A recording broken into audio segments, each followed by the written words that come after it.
શિવરાજપુર નજીક ભાટ ગામમાં આવેલા દેશી ડાબા પર રવિવારે સાંજના સમયે સહેલાણીઓ અને સ્થાનિકો વચ્ચે ધીંગાણું સર્જાતા બે લોકો ગંભીર રીતે ઇજાગ્રસ્ત થયા છે। પ્રાથમિક માહિતી અનુસાર વડોદરાથી ફરવા આવેલા સહેલાણીઓ અને સ્થાનિક લોકોને વચ્ચે કોઈ બાબતને લઈને વિવાદ થયો હતો। આ વિવાદ વધતા ધીંગાણું સર્જાયું હતું, જેમાં સહેલાણીઓએ ચપ્પાથી હુમલો કર્યો હોવાનો આક્ષેપ છે। આ હુમલામાં બે સ્થાનિકો ઇજાગ્રસ્ત થયા છે, જ્યારે બંને સહેલાણીઓ પણ ઘાયલ થયા હોવાની જાણકારી મળી છે। ઇજાગ્રસ્ત બજરાભાઈ રાઠવાને તાત્કાલિક સારવાર માટે બોડેલી હોસ્પિટલ ખસેડવામાં આવ્યા છે। જાણવા મળ્યા મુજબ ભાટ ગામના કેટલાક ડાબાઓ પર ખુલ્લેઆમ વિદેશી દારૂ પીરસવામાં આવે છે અને અહીં અસામાજિક પ્રવૃત્તિઓએ પગ જમાવ્યો છે।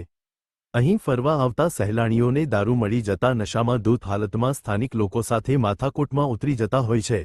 આ મામલો પાવાગઢ પોલીસ મથકે પહોંચતા પોલીસે ફરિયાદ નોંધી વધુ તપાસ શરૂ કરી છે। પોલીસ દ્વારા હાલમાં ધીંગાણામાં સામેલ વ્યક્તિઓની ઓળખ કરવામાં આવી રહી છે અને કાર્યવાહી ચાલુ છે।